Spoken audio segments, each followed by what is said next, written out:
good evening from the heart of flyover country. It's time to play Without Rule of Law. I'm your master of ceremonies, Bobby Spags, here to introduce you to our undisputed, world-renowned, top-secret panel. Riverside Will, our man in the chair, Kyle, and your host, Patrick Henry. And now it's time to play Without Rule of Law, the card game that gets you navigating the unthinkable and asks, can you brave a world beyond law? Take it away, Patrick Henry.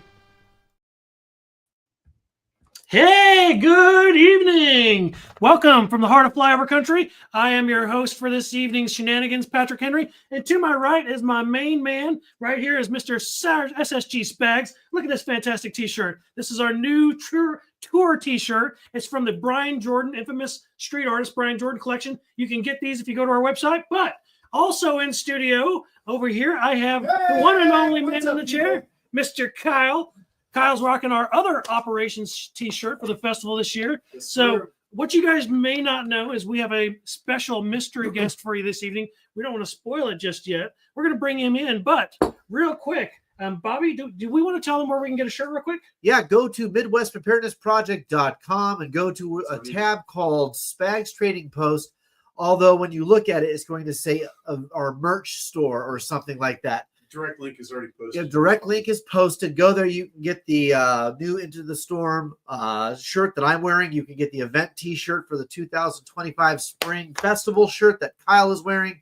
All the stuff is there. You can get the coffee mugs. You can get hats. You can get baby attire. If you want to deck your kid out in Midwest Preparedness Project stuff, we won't stop you. And all proceeds go to helping to put on the fantastic events that we put on twice a year here in Kansas. Everything but the branded KY. Amen, amen. But you know what? Maybe that'll be a possibility in the future. So without further ado, let's bring in our special guest. I'll give him a warm introduction real quick. He is a fellow Michiganian. He is the co-owner and brawn behind Crunchy Mama Farms out of Alvord, Texas. He is a handsome woodsman, the husband to the fair maiden and business partner, Amy. He's an entrepreneur, patent holder, and he's even rubbed elbows with the likes of, Miranda Lambert, Snoop D-O-double-G, and the OG gangster herself, Martha Stewart. Hey, there's Sean. Sean, real quick. Hey, guys, how's it going? Good to see you this evening, sir. Happy buddy.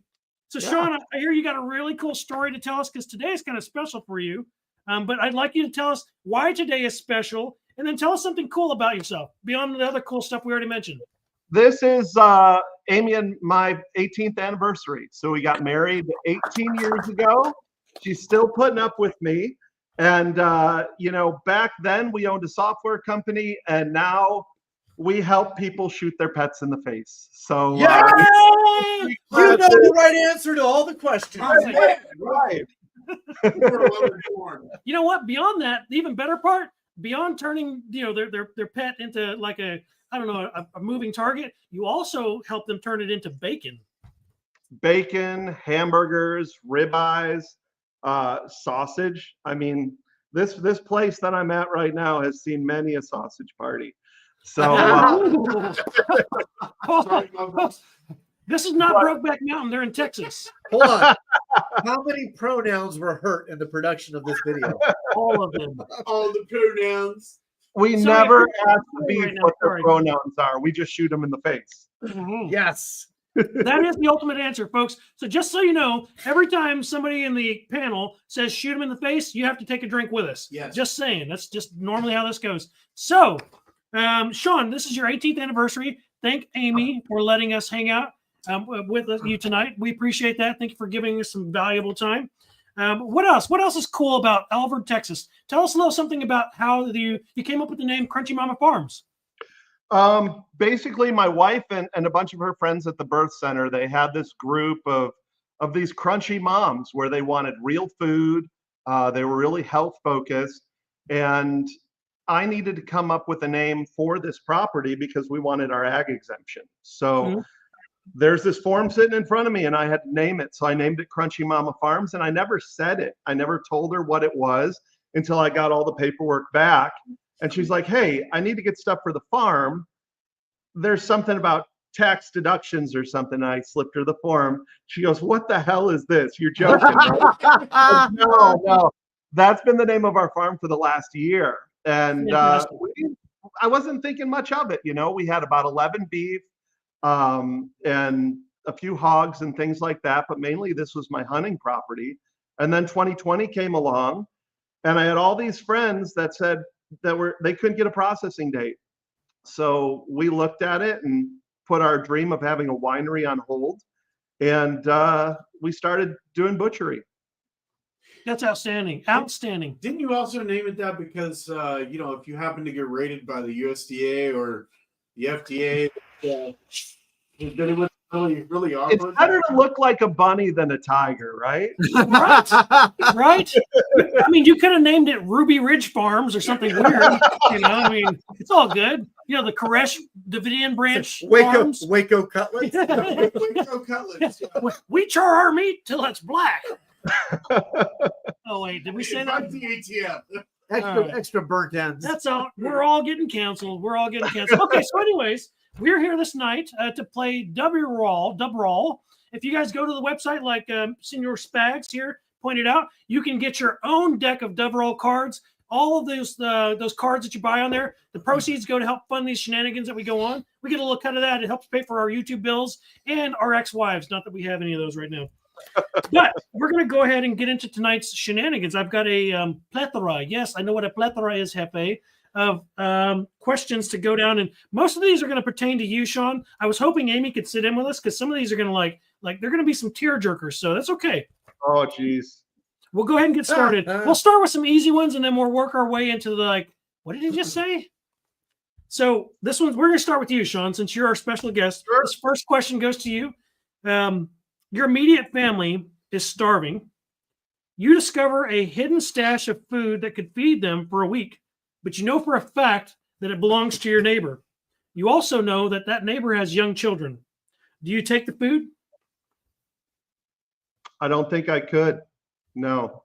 But what you have to understand about us out here, we're on really, really good terms with our neighbors. We work together with our neighbors on a lot of different projects, and we come together quite often to share the bounty of the harvest and everything. So, it would be a strange situation where we didn't have food and someone else did, but no, I couldn't let their kids starve if they had put more aside and had that ready to go for them. That's a very noble answer. I respect that answer, and you guys should respect it too. Kyle, what would you do?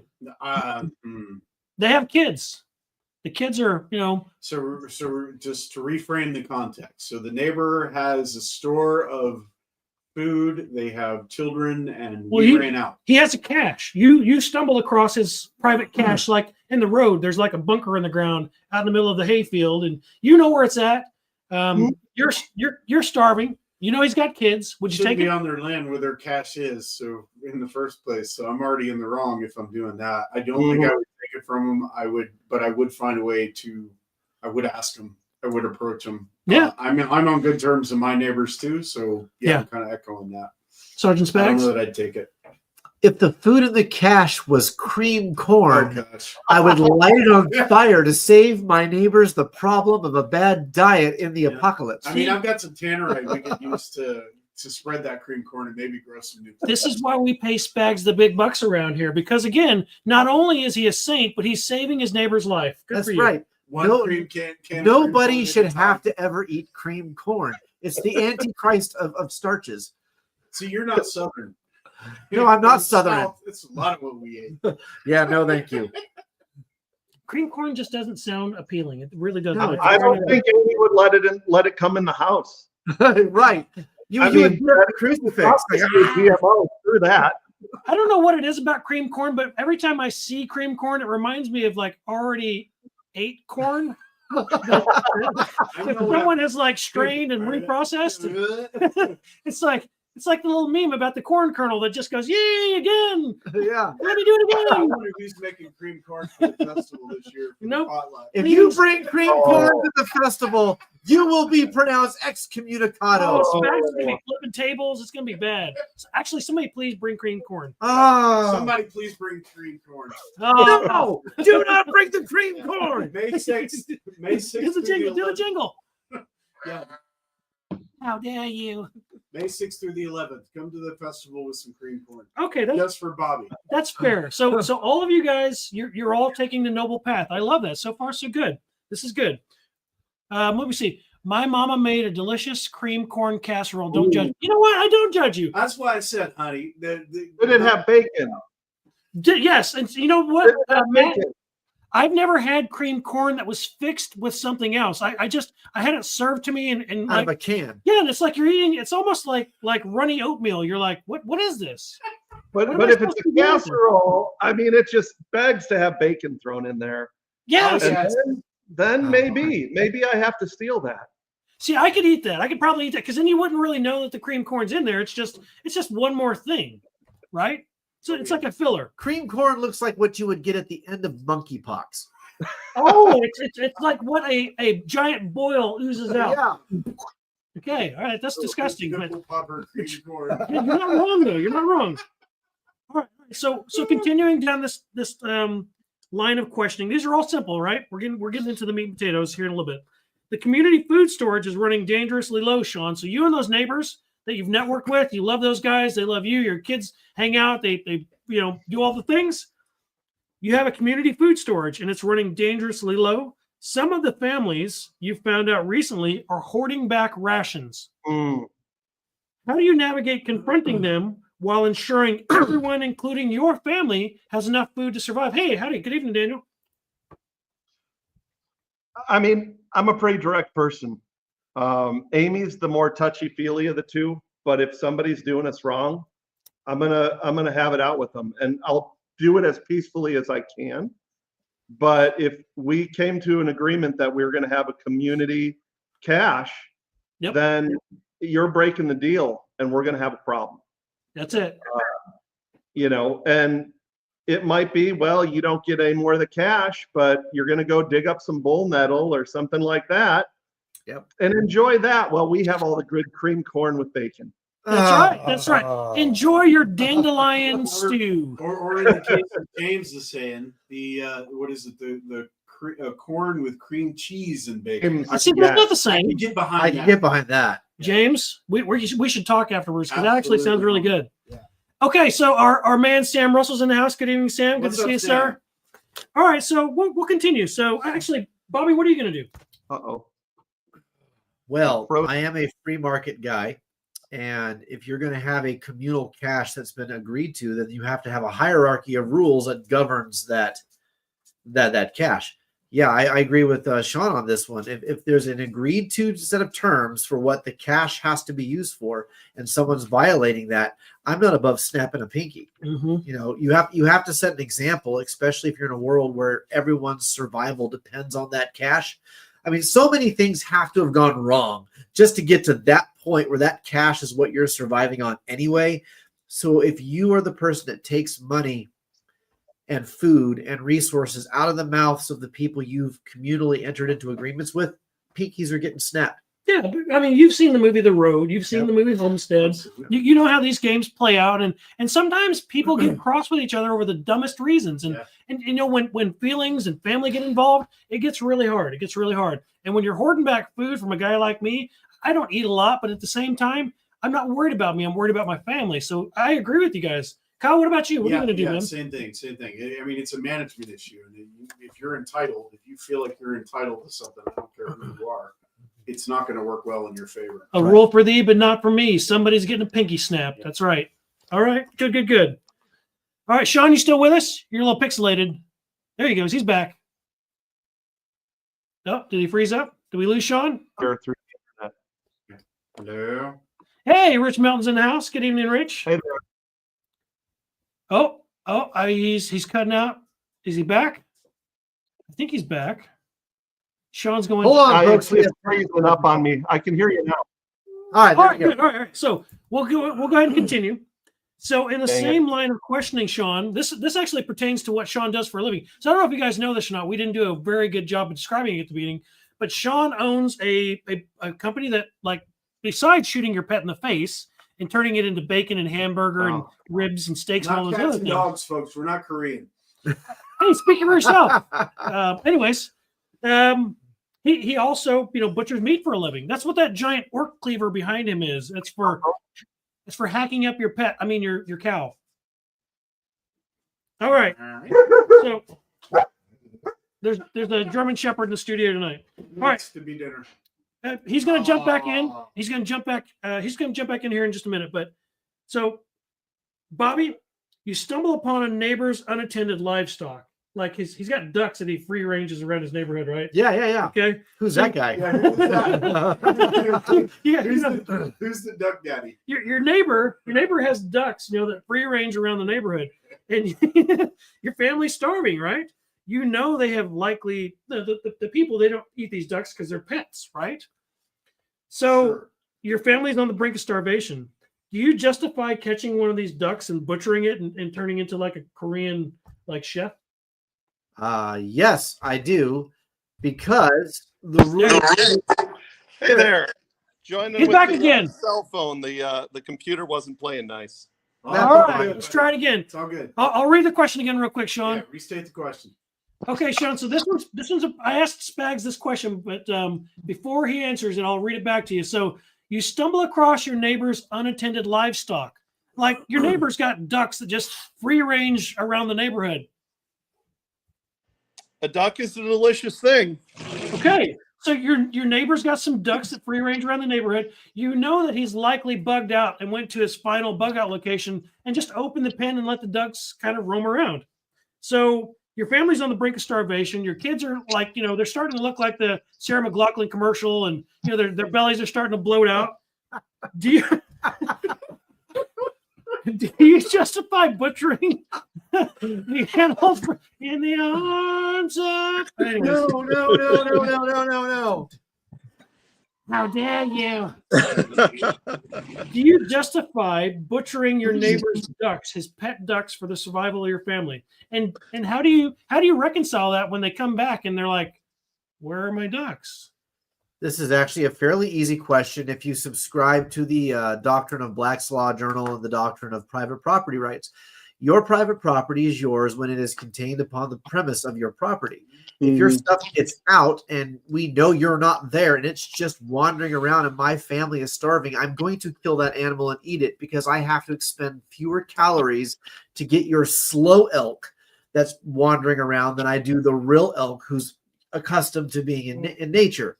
Now, I'm an honest person. If you were to let's say you came back after the fact, I'd be like, dude, I had to shoot one of your cows. My family was starving. You haven't been here for 6 months.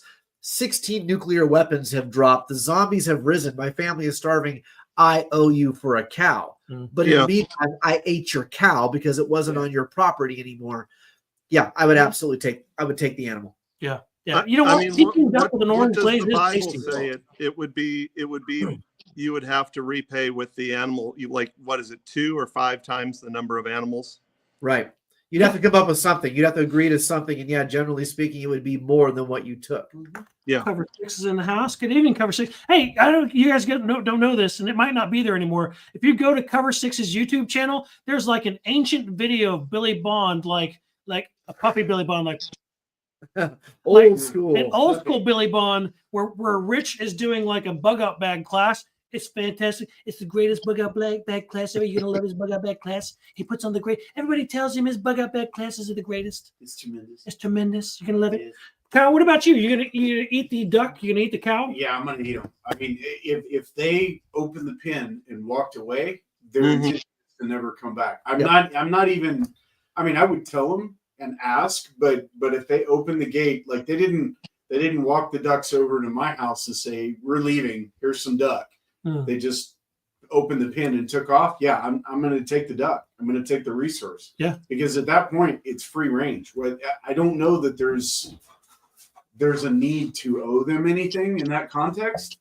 But I mean, I would still do the neighborly thing, especially if I like them, and tell them. Yeah, I get it. If they come back. See, for me, it's like the same as if I hit your car in the parking lot. I'm going to put a Post-it note on your windshield and say, "Sorry, this was me." But I mean, if they hit your car, if they hit your car on the way out and stick a Post-it note on it and say we're not coming back, and then show up 6 months later, is there really anything to recoup there? No. It's the rule of saving lives. My child starving now is more important in the moment for a father than the fact that you might not ever come back to reclaim the cow you let out. But exactly, if they let it out, it's not theirs anymore. They prearranged it. They let it go. Yeah. They intentionally tried to give it a life on its own, on its own accord. So at that point, that duck does not belong to them. Yeah, well, we would call that feral here. Yeah, thank you. And I mean, there's a tradition in Texas of harvesting feral animals going back. Yeah, absolutely. Yeah, it tastes really good. Great discussion when they would a game ranch would go under and they'd let all the antelope and stuff just go. And people are harvesting them to this day. Yep. Texas has a population of feral hogs for the same reason. All right. Just let's move into the more provocative line of questioning. So, the reason why your neighbors bugged out and opened the duck pen and just let the ducks roam freely, or the cows or the pigs or whatever animal it is that you like to keep in the backyard, is because the invaders are rounding up community members in your area now. They've moved on. You have a chance to hide your family and a few others in a secret location, that concrete building, Sean, in a secret room. But doing so means that you're abandoning the other neighbors who are pleading for help. The rest of the people in the community, they don't fit, right? You can only house so many people in your, what's the Anne Frank, hideaway, right? So how do you cope with the guilt and fear of this decision of letting those people die? How do you choose who gets to go and who gets to stay, Sean? So these invaders have taken over the area. Yep. And it's my family and maybe a few others. I mean, part of me just says, I'm going to fight. And maybe we can fit 2 extra kids or women in. But I don't think the guys around here are going to be looking for shelter. Even if it's going to be the end. I just don't see them sitting back and getting overrun without putting up a fight. Yeah. So James agrees with you in the comments. Why aren't the men fighting back? I would put as many people in that shelter as possible. Hey, joining me right now here. Oh, Amy's coming. Yay! Hey! What's up, lady? Hey, happy anniversary. Happy anniversary. Hey, look, just so you guys know, that's Crunchy Mama herself. Yes. Sean just got a lot prettier. We have no idea why you're crunchy. Yeah, I know it's Tell cut us now. later. Go grab a chair, babe. Okay. She's gonna grab a chair. We've All right, got a here we big go. storm coming in, so I apologize if the internet's kind of jamming up on us. You're good so No far, worries. man. No worries. 5x5 so far. So yeah, I mean, again, dealing with the reconciliation of your internalization, right? So Amy, to catch you up, we're talking about, we got through a couple of questions about, your family was starving. You had to make some hard choices on how to feed them. You stole some food from the neighbors. You had to deal with some weird stuff. And so now you've got some invaders, like you guys are in Texas, right? So it really wouldn't be that hard to imagine, I don't know, 10,000 federales coming up from the border and wanting to know where you keep your Only frijoles. 10,000? 100,000. Yeah, you already got that, right? I mean, brother, you're on the corridor, so Yeah. Hey, PJ says that she would not eat the duck. It has eggs. There you go, PJ. See, that's PJ. You're welcome in our bunker, PJ.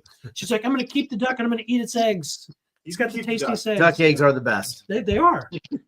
Okay, so what we just asked Sean. You've got a really cool bunker, but only so many people will fit in it. And you've kind of formed this network with your community, Amy, and only so many people can fit in that. You've had to turn people away from the bunker, and now they're like, hey, why can't we fit in there? Why did they get Jim? I've known you longer than Jim and Sally. Why are they going in the bunker?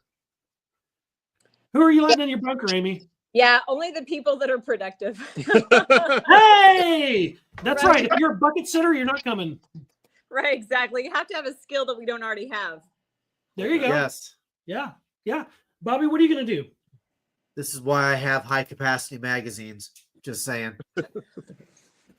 That, and the fact of the matter is, when you That's take standard capacity. Wait, That doesn't count. when you take your wedding vows, For it's- bolt action? yeah. Doesn't matter. when you take your wedding vows, it's forsaking all others. If you had to pick between your family and anybody else, you're going to pick your family. Amen. You pick your spouse, you pick your children accordingly. And so if it comes down to I'm in the bunker in that scenario, if we've really gotten to that point where I have to pick between my wife and children and then handpicking neighbors, wife and children come first, regardless of the morals. Because when you take your wedding vow, it's forsaking all others. There's no asterisk to that. There's no footnote. There's no bibliography. There's no 16 pronouns to define what that means. It's forsaking all others. My job is to take care of my wife and my children first. Amen. If I have room, that's in your best interest. Yep. I'm going to Anne Frank your children, but if the dudes aren't out fighting to protect those Anne Frank's children, shame on them. Yes. Because again, we've miserably failed somewhere along Right. the way. And just so you know, Sam Russell in the comments, I don't know if you know this or not, but I'm like Filipinos are like the Asian Mexicans of the Asian Pacific. You're the Pacific we're Mexican. We're the Pacific Mexicans. Italians are like We're the Mediterranean Mexicans. Mexicans. Yep. Like Yeah, who's the Pacific Trash Panda? there's a reason why I can say plethora, because I know what the plethora is. It's all good. It's all good. So Kyle, what are you gonna do, man? Okay. First part is I agree with Bobby. My commission first is my family. Amen. If the bunker, so to speak, this concrete room or whatever is on my property and I built it, my family's going in 1st, period. Anybody else like we can shove in there to protect as well is going in there too. But at the same time, myself and whoever is able-bodied to fight, we're going to fight. We're going to put up resistance. And at the end of the day, if I'm going to heaven, I'm going to heaven. I don't care where I'm going. I'm not trying to survive the end of the world, but I will put up a fight and keep them away. That's right. As long as I can. That's right. I'm with Amy on that. I'm prioritizing skills over how cool you are. But beyond prioritizing the skills, it's women and children. Right. That's why you push them in the life route first. Same thing. That's a good one. Great answer so far, guys. All right. One more in this line of questioning. We'll move on to something a little bit harder. So, Sean, this follows up on the backside of that. To protect your community from these invaders, a plan was then devised that requires a significant sacrifice. And unfortunately, this is going to put some individuals, including those close friends in your community that you've yoked up with, and you said, hey, we're in lockstep, man, we're holding it down, in direct danger. How do you reconcile the potential loss and the perceived greater good? Who do you send and who do you stay, or who gets to stay? Are you prioritizing that on like the old guys since they don't have less time? Are you sending the young guys because they can carry more weight? What's your justification for how you pick and choose who's going to go die or make somebody else die? Well, if there's a job to be done, you pick who's going to do the job the best, and who, if there's people with similar skill sets, but you know that most of the people that are going to be lost. If somebody has extra skill sets, maybe they're the one that stays, and somebody with fewer skill sets but can still do the job really well, that's the person that goes. Yeah. And there could very well be just some random selection as well. That's something that's not without precedent, where you draw lots, and that's what it is. Yeah, I'm with you there. You don't send your doctor out to die. That's right. Unless he has to or she has to. Right. Yeah. What about you, sir? Take volunteers. Yeah, you could do that. You could definitely do that. Who Then it would who take wants the to raise pressure their off hand you. and walk to the minefield? Is our doctor Dr. Fauci? Oh, Here we go. You ready? oh yeah. You know what? You probably have to push him. If it is Dr. Fauci, he's going to get an ouchie. Yes, he is. He's gonna go sit on the AIDS toilet. It's just going to happen one way or another. You know what? There's a minefield out there. We need you to go find every single one of them blindfolded. Here's a toothpick. Have fun.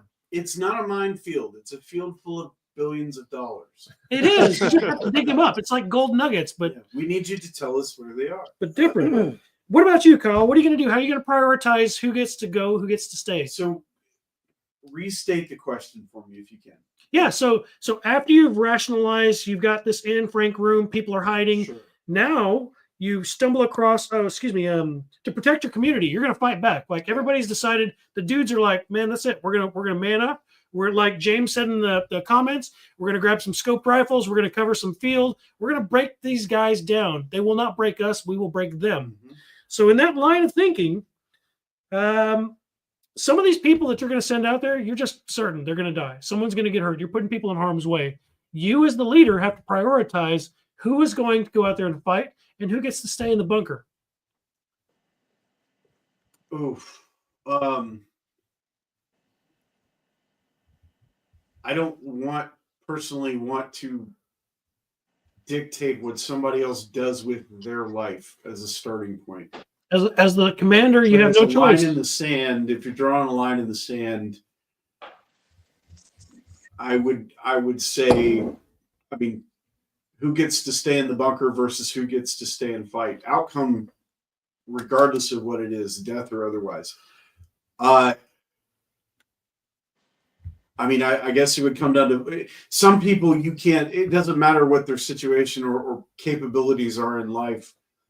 They have an agenda. They have a purpose. They have a reason. And sometimes you can't keep a volunteer off the line. So right. I would not try to dissuade them if there was a justification for that, even if they were the doctor. Yeah. But skill and needs for whatever's coming next would be a priority for whoever stays. It makes sense. Makes sense. Rational. Yeah. Sergeant Spags? The military side of me will come out of this answer. This should have been something you would have considered prior to being in that bunker to begin with. You would hope. And if you have a MAG or a group or any of those buzzwords and you have guys with the means to be a defense force, you would have to engage them. And if nobody else would go with you, and it's that dire of a situation, you have to lead by example. You have to be the guy that leads from the front. And you can't command hand other people to go willingly sacrifice themselves if you're not going to be right alongside with them. So the only real way for a true leader to make that decision is to go with them. Amen. You don't get to say, well, I'm super important, so I'm going to sit up here in my ivory tower and command everything from the chessboard. If I'm going to ask young men to put their lives on the line, then my ass is going to be on the line too. Let's get in the truck and let's go kick some ass together. And if you're not willing to kick ass with them, you shouldn't be command handing them to begin with. Amen. And that was my perspective in talking about who goes in the bunker in the first place. Sure. Like the men or myself and whoever else. I'm not going to be in there. Oh, wait. The correct answer. I'm taking Sam Russell because, well, yes, Sam, it's Russell. You can't go wrong with taking a Marine into a gunfight. It's a true story, though. What Sam's comment is absolutely 100% spot on. You cannot ask someone to go do something that you yourself would not do. And in the grand scheme of things, if you're going to be a servant leader, if you're going to be a proper leader, you're leading by example, right? You're up in front. You're standing in the gap between everyone else and whatever the hell that is. Yeah, that's a great answer. Great answer. Okay, so let's see here. All right, so moving on. Amy, this one's for you, hon. Oh. Uh-oh. Happy anniversary, by the way, if we didn't say it already. Happy 18th. Like, I don't know about this. Hey, everybody in the comments, tell Sean and Amy happy anniversary. It's their 18th, and they're celebrating it with you guys. Wait, is it where we go? If you bought XRP, type 18 in the comments. Yes, that's exactly what we're doing. Type 2, yes. Hashtag buy my course. Yes. Okay, Amy, so there is a contagious illness that's spreading across the border. It came up out of Mexico. We're going to make the Mexicans pay for the vaccine, but right now you just have to deal with it. There's a contagious illness that spread rapidly through your community out of Mexico, and the resources to deal with it are very scarce. You must decide who in your community that you and Sean have built this really cool network of friends and family members, right? Mm-hmm. You get to decide who gets the medicine and who doesn't. How are you going to pick that? Is it going to be the same logic? Who gets some of the medications and who doesn't? Well, I don't believe that there's only one medication that can fix everything. And I've got a background in some natural health stuff. So I would just go to my resources and get and just help them with my own resources. Okay, but according to the question, the dialogue and framework, I know. There's always you a have to third. pick. You have to pick who gets the scarce resources in your community and who does not. How do you prioritize and rationalize? Does Sean get medicine because he's got a higher probability of surviving it? He's a strong, happy, healthy dude. But your kids, on the other hand, right? Or your grandma, or your neighbor, Mrs. Ethel, who does the cream corn every week. Which everybody is like, Bacon. That's why she's not going to make it. And shredded potatoes. Right. How do you rationalize, Amy, who gets the medication and who doesn't? Okay, I have to think about this one. Amy's more of a terrain theory girl. Right. Ah. Yeah, I was like, who has the strongest terrain? Doesn't need it as much. See, my mind's going to a whole bunch of different things because I'm thinking about what about the side effects from the medicine? So like you have to It's have not a the strong, Fauci ouchie. It's about you. you have to have a strong immune system in order to take a lot of the medicine. So I don't know. You're talking to the daughter of Dr. Ron Boltis, so it's yeah, going to be a little different. That's okay. That's all right. I want to hear. This is a great platform to start in. Sometimes a measured response is better, so the thinking person is the one to make it. Yeah, Amy, we'll come back to you. We'll just keep pondering. Keep pondering. Sean, what are you going to do? How are you going to prioritize who gets the medicine? Obviously, Amy and the kids are getting some, or do they? I don't know if she'd take it. That's probably true. That's what I I mean. have my own voodoo. Amy's. I'm not going to get into all of Amy's medical expertise, but yeah, I mean, we've been through some different diseases through the years that the kids bring in because kids are little germ magnets from the daycare and whatnot. But yeah, I don't think we're taking the medicine. So I think that would get distributed to other people. Yeah. And let's say some kind of weird thing. It's like anthrax or something that you just absolutely have to have some kind of medicine to get rid of, right? Right. Well, it's funny if it is some type of a. She has a plan for that. Right. Well, if it's some type of a, poke in the arm, I don't think any of my friends are going to take it, even if I tried to give it to them. Yeah. So, Okay. that's not So it would be the outliers in the group and not your core group of crunchy mamas. But I would probably, I would kind of just say who wants it and why, and give me your best reason. And then I'd probably form like a little council of my most trusted friends, and people that wanted it would say, this is why I need it. This is my reasoning. And then we would come together and figure out who would get it.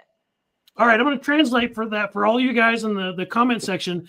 Amy just said she's going to experiment on her friends and neighbors, watch them mutate into zombies, and then she's going to say, "I told you so." I told you so. Create a grid. All I envisioned was the COVID shot line at CVS. Yeah. I think what would end up happening, she would create a grid, and it would weigh people's health. Yeah.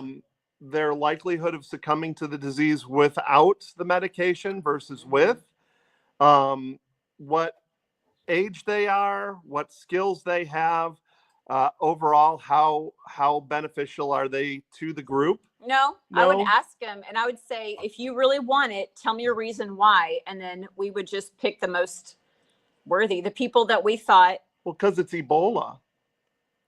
Oh, wow! It's monkeypox. It is the cream corn of diseases. That doesn't scare me. I don't know. Monkeypox doesn't scare you? Go figure. Yeah, that's okay. No. Monkeypox is only scary for like 0.5% of the population. Don't go on that cruise; you won't get it. It's pretty true easy. story. It's true story. We're not going on that cruise. Don't go to. You're probably okay. Don't go to Burning Man and fall asleep face down. You'll be fine. It's fine. But you know what? If you watch the movie I Am Legend, that's how all of that started, was with the vaccine. The zombies got, they turned into zombies because of the vaccine. So Amy might be onto something. Bobby, what are you going to do? Ivermectin for the win. It is. Hands down. Ivermectin for the win. Same. Yeah, I have no different answer. It's the same. I had the super long version of COVID, and right before I met you guys, before I started working with you. And I got sick at Thanksgiving. My father-in-law had it, and he's like, "Do you guys still want to do Thanksgiving? I'm sick with COVID." We're like, "COVID's for pussies." Look at my immune system. We didn't care. I'm totally gonna take the antibodies. So we showed up, and I'm like, "Thank you for making my immune system better, Dad." Well, the very next day, I come down with it, and it was the version that didn't wipe you out, but you just coughed and you coughed and you coughed. So by New Year's Eve, no shit, by New Year's Eve, I'm still coughing. I'm able to work. I'm still working in the yard, still doing all the things I have to do. But by New Year's Eve, I'm like, man, my diaphragm is so ridiculously dead at this point. It's so painful to cough. So I call a friend of mine. I'm like, you told me about this sheep drench. You told me to go over here to buy. And so you told me how to dose it for a person. So I got this medicine cup, and I'm like pouring out what my dose would be. I'm like, 32 milliliters. What in the flying hell is going on here? So then I drank it, and it was the worst tasting. It was like I had gotten carnal with a robot. It was the worst industrial tasting thing. And then I had to go for the next 12 milliliters and do it again. Within 12 hours, I wasn't coughing. I was fine. I had no fever, and I was back out the door. So I know correlation isn't causation, but I am a sold fan on ivermectin. Sorry, Fauci, you're wrong. So you're saying you just couldn't smell the cream corn? Smell or taste? I don't know that I could have smelled anything at that point. It was bad. Man, that was the worst taste. But now I have human grade stuff. I buy it on the open market because now we can. And I would say that if you're facing down anything like that, put some stuff in your bunker the way you should be doing it. Don't go buy the Starbucks latte. Buy a 10-round course of ivermectin. Just saying. Don't experiment on your neighbors. That's just we were just joking. Whoever's watching. Don't do that. Yeah, Unless they volunteered. That's different. That's different. Kyle, so you're gonna do the same? All right. Fair enough. Green apple ivermectin. Oh yeah, the apple paste. Yes, mix it with sour apple pucker, like we're 12, like we're 18 again. See, now we're just gonna go back to drinking Mickey's and Schlitz I'm malt just liquor. saying that sounds like a punch. Right back to 1995. How dare you? Okay, all right. So, in the chaos of the Mexican federal invasion that's coming up to Mexico, you're separated from a family member. The toll of uncertainty is immense, but you also need to focus on the safety of those still with you. How do you manage the internal conflict? And do you abandon them to find the separated family member? So you've lost someone from your tribe. One of your kids, Sean, is missing, and you guys you're moving through. You're trying to get to where you need to go, but you're with a large group, and you're all moving together, right? Because the invasions come through. You've had to leave that cool concrete bunker. You're on the lam. You're running. So do you leave Amy and the rest of the kids with the safety of the group and go find the one? And the version of the you left the 99 to find the one. What are you going to do, Sean? I'm going to go find the one. Amy, what are you going to do? I'll take a few. I'll take a couple people with me. Say, find the most capable guys to go with them. We know which ones. I know who I'd take. Yeah, we know who we'd and take. we would go find the one, and we would have the rest of the group keep moving. Yeah. Yep. And we would just catch up. Yeah. Yeah. And that's how we would handle that. I think that's probably the most sensible answer. And I think everyone here will probably have a similar answer. What are you going to say, Bobby? Faint heart never won, fair maiden. You want the ovaries to drop, be the man, and go find a kid. That's it. Just saying. Slay the dragon. That's Slay right. the dragon. Yeah. Same. Yeah. Kyle? Nothing different. That's exactly the same. Yeah, we are going to yoke up, and we're going to find this person. Ideally, we have a tracker, but yeah, you group up with a couple guys that can go find them. Yeah. What kind of a dad would be able to, like, 3 weeks later be like, oh, I'm still alive, but shit, I don't know where my kid is. You know, I mean, at that point, most women who are married to that guy realizes that they're probably a lesbian. Yeah. I married the wrong guy. Or they're from Lawrence. Or they're from Lawrence. Hey, say if you're from Lawrence, we apologize. I don't. That you live in Lawrence. That's why we apologize. Yeah. Okay, so moving right along. So it's going to get increasingly harder from here, guys. Uh-oh. So you found your kids. You group back up. It worked. Sean and Amy said, "That's it. We're gonna go like all Walking Dead. We're gonna find our kid. We're gonna travel across the pond to find Rick Grimes or whoever we lost." And we did that. You've accomplished it. Everything's hunky dory, but it's not, because now all of a sudden the world has coalesced and a sudden catastrophic financial collapse has occurred. It has now rendered all of your paper money worthless. You have a significant amount of cash savings, however, like most of us true-blooded Americans should. However, how do you adapt and secure essential resources for your family now that the economy has collapsed? What are you going to do with your paper money when the economy collapses, Amy? Burn it. I don't know, like or fire. I don't know. No. No, we already have I don't know. We already have like a barter system. We do a little bit of barter, and the whole thing is if you have a butcher facility, you really can get just about anything you want. Because people that can't afford to have their beef butchered can bring it here and we'll work a deal. Yeah. We have all kinds of friends that we've met through the classes, like, electricians and plumbers and farmers. And, like we just find it really important already to build up a system that's good at bartering. Yeah. We haven't gotten like completely everything bartered yet, but we're working on it. Yeah. We're trying to find all of our pieces to our. Now this world without paper money, is Bitcoin still working? We'll get to that. But in this particular question, the collapse has just started. It's just now getting underway, and it has rendered your paper money useless at this point. You still have cash. Yeah, I would still keep it, but wouldn't rely on it. Yeah, that's good. Yeah, like Sam said in there, on behalf of Colonel Quantrain, we do not apologize for what happened to Quantrill. Yep. We do not apologize for what happened in Lawrence. They deserved it. They got what was coming to them several times, and they do it again. Just F around and find out. Yep. Okay, so what are you going to do, Kyle? I figure cash is going to still be valuable to somebody for a period of time. So Bingo. I would trade some of it at least to get what I need as effectively as I can. The rest of it, maybe build some kind of trap for somebody. A money trap. Let's listen to you, little Miss Thing. It's also toilet paper.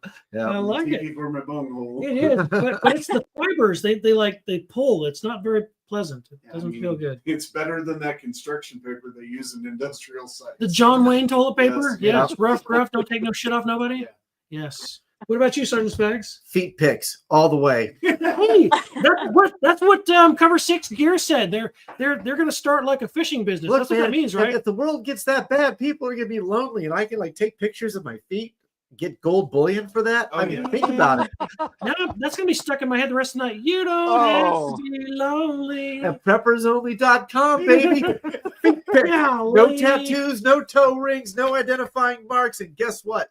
Daddy's going to be warm. I know them monkey toes.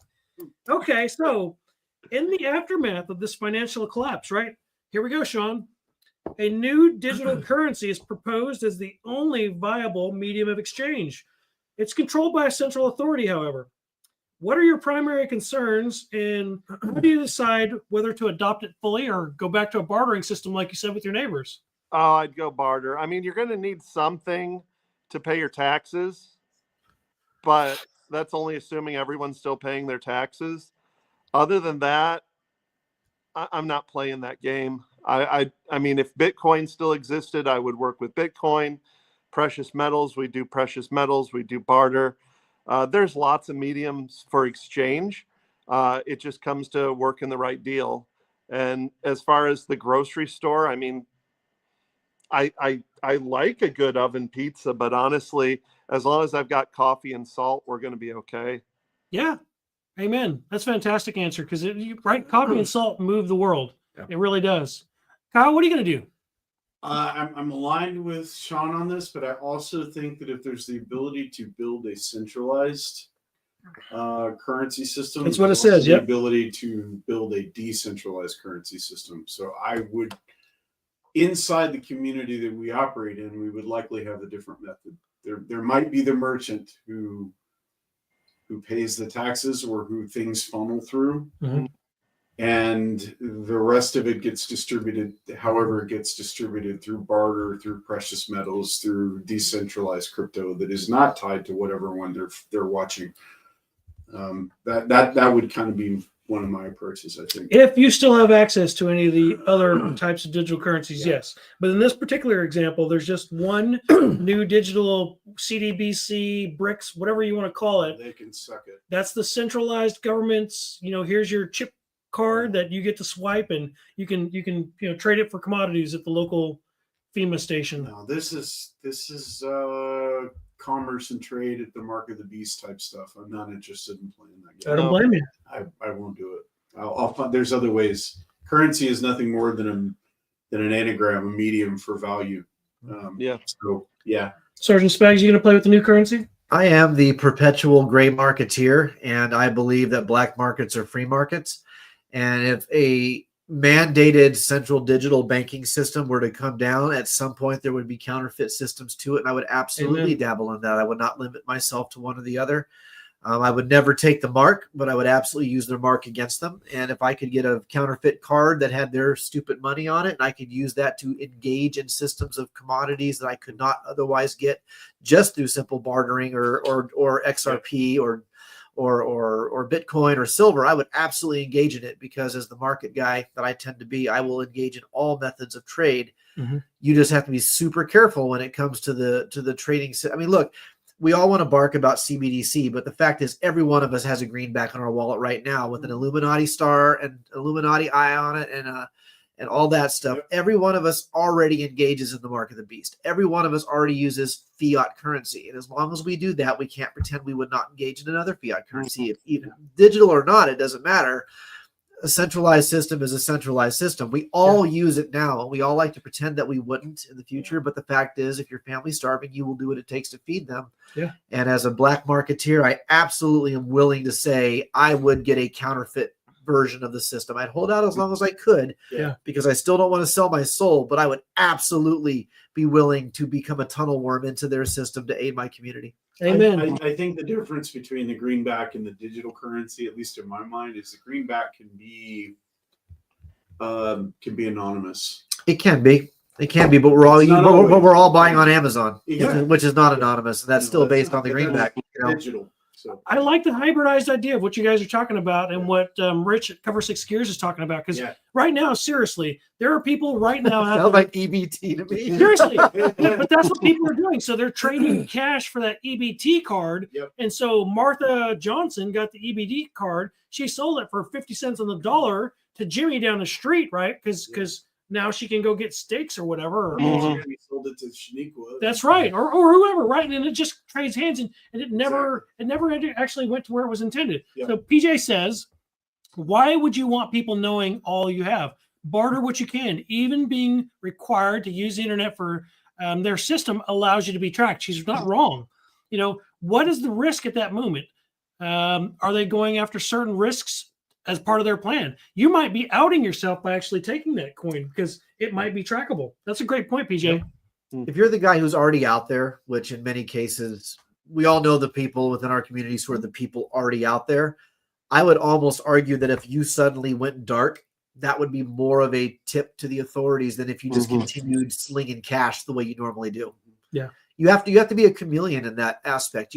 If you're the economy guy, you have to be willing to take that risk for others. That's your contribution to that community. You are willing to take the risk. You're willing to get the reseller certificate, the tax certificate, and have things sent to your house centrally, so no one else has to incur that risk. You just have to know how to compartmentalize it so that if you ever get busted, no one else gets on the hook with you. There's ways to hide in that too. There is. Like, if you've got it, so if you're banking with a credit union in BFE, Alabama, you can log into it. You can do some cool stuff from BFE, Alabama. Yep. And show that you're coming from that address. Everybody has a role to play in that future economy. You just have to figure out where you fit in it. Yeah. Those are beautiful answers. Beautiful answers. I'm a hustler. I'll do what it takes. we'll do a couple more in this line. Actually, we'll keep going. So that new digital currency system allows for complete tracking. Thank you, PJ. Of all your transactions and where you go, because now it's got a satellite chip in that EBT card, and Elon Musk's 47,000 satellites can pinpoint you because of Wi-Fi signals that are broadcast from 5G and 6G towers. So if you have that card, they know everywhere you go. They know every time you swipe it, and they know who you gave it to. So this offers you security, but also raises privacy concerns. How do you balance these competing your needs for your family and your community? You're going to take the card. Do you use the card or do you continue to barter? They know you're using the card if you do. What are you going to do, Bobby? Well, this is where I go back to my fail-safe answer that I generally use when talking to the extreme conspiracy theorists about, the mark of the beast and digital currencies and all this sort of stuff. Look, man, I see AI-generated pictures all day with 6 figures. I'm not scared of the Antichrist. Their technology sucks, quite frankly. They haven't got it to the... There's more of a fear for what they can do than there is a real fear of what they actually can do. And most of these technologies, even the more advanced stuff, is still reliant on some nerd sitting in a skiff somewhere, typing commands into a computer. None of this stuff is automated. I don't care what they tell you. None of this stuff is completely automated yet. And I do not fear these systems the way a lot of preppers do, because as a guy who's worked for the federal government for a large portion of my life, including security, military, law enforcement, and Congress, it's not nearly as terrifying in real life as the prepper sphere will make you think it is. There is risk. There's no doubt about that. There's actual risk to this stuff, but most of it, dude, it's still relying on a bunch of nerds. These are the same nerds who tried to rein you in 2020, and they failed miserably. They failed so epically that we had the 2024 election. Just think about that. If their system was as good as it was supposed to be, Hillary Clinton would have won in 2016. Kamala Harris would have won in 2024. Their system sucks. Do not fear them. Move forward into the light and be lions amongst the predators, and understand you are stronger in your faith in your God and your group than any stupid AI technology, than any Antichrist can be, and just have some courage with it. But these are the same eggheads sitting in rooms pushing buttons that convinced allegedly 80 million people, convinced us that 80 million people voted for Sleepy Joe. Did you take the jab? No, of course not. Did you take the jab? But that's not the same as Sleepy Joe. But what I mean is they did all of that. They spent all of that resource, all of that money, all of that psyop, and we're still sitting here today talking openly on YouTube about this sort of thing. Their technology is not as good as they want you to think it is, guys. I'm just saying, we're still here. Yeah. Sean, what are you going to do? Are you going to spend the money? They're tracking you. You're going to continue to barter? I'm going to continue to barter no matter what. If you've got this money, what is it? Is it like a credit card with a chip in it, and that chip communicates? Yes. Do you have to have it on you at all times? I mean, honestly, right now, every credit card and debit card that I have has a chip on it. I have my cell phone pretty much. Yeah, we're all carrying these cell phones anywhere that we go. Things, but they result in the same thing. It's not perfect technology, because I've already had one device go down on us tonight and drop out of the game. Wait a minute. Phrasing, Sean. Phrasing. Whoa! It is our anniversary. Bobby took. Oh man, we're getting canceled. Sorry, Amy. I know it's your anniversary. I mean, we still use all these devices and the credit cards and debit cards. And if it was something that I'd be concerned about, I'd leave it at home and I'd use it to pay my taxes or whatever. But bartering, sometimes it's deals that you are working out over time. Other times you're just hanging out with a neighbor and they say, "Hey, I've got this beef and she's not looking too good. Can I bring her over tomorrow and we'll harvest her?" Sure. And we work that out. Sometimes you might want a leather scabbard for your death cleaver behind you, and when you how was that lamb?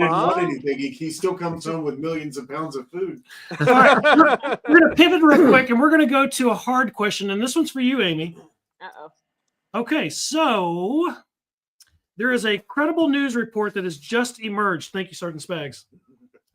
There's a credible news report that has just emerged about and confirming the fact that there's a potentially hostile extraterrestrial landing just outside of your area in Texas. We had that yesterday. See, I know this is where we had a UFO at our farm yesterday. It was the Elon Musk rocket. Yeah. It decoupled and we were hanging out by the campfire with some of our friends. You saw And the my big daughter ring? started freaking out, and we saw the ring, and we saw it. Wow. Yeah, and we're all just sitting there. What the hell was that? Yeah. I would have So, just yeah. looked up and said, "Hey, that's UFOs the happen. Yeah. Okay, so let's say that. So following that line of thought, Amy, there is a credible news report that has emerged in your area that a potentially hostile extraterrestrial race has landed in your area after Elon Musk's spaceship blew up. What would your immediate response be, and what steps would you prioritize to safeguard your family in understanding this unprecedented event? What are you going to do when the news comes on and says, not illegal aliens, but like really illegal aliens have landed and they're just outside of your house? What are you going to do? How do you respond, Amy? I try to. I don't know. I don't know. I've never thought about that. Well, what do these aliens look like? I mean, are they You- humanoids? Are they they green or are they quadruped blue? ruminants? Because if It- they're it doesn't quadruped say. ruminants, we're going to shoot them in the face. Yeah. Yes, we're going to turn them into bacon. Ass bacon. Alien bacon.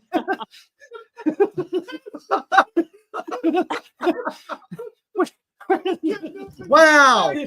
Wow. Okay, we're not going to turn them into ass bacon. What we're going to do, however, Yeah, we are. He would. He would try to figure out how I've to. watched signs, How to baby. I'm ferment swinging. They're from not the- human, man. You got to try it at least. Right. There's no He'd soul probably in try to that. salt it. I mean, why it's does this protein, guy right? taste like cotton candy? This is so weird. It's not cannibalism at that point. Yeah, Yeah, they're but not what- human.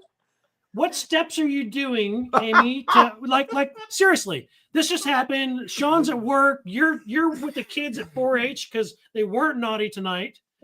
And Oh, but just they probably were. you just found out the aliens landed. What's your first thing you're going to do? Do you cell phones don't work? I'm imagining everyone's calling somebody, so the phones are going down, right? You're having a hard time communicating. The highways are going to be backed up. It's not Elon Musk's spaceship. It's a real alien extraterrestrial race that has landed on the Earth.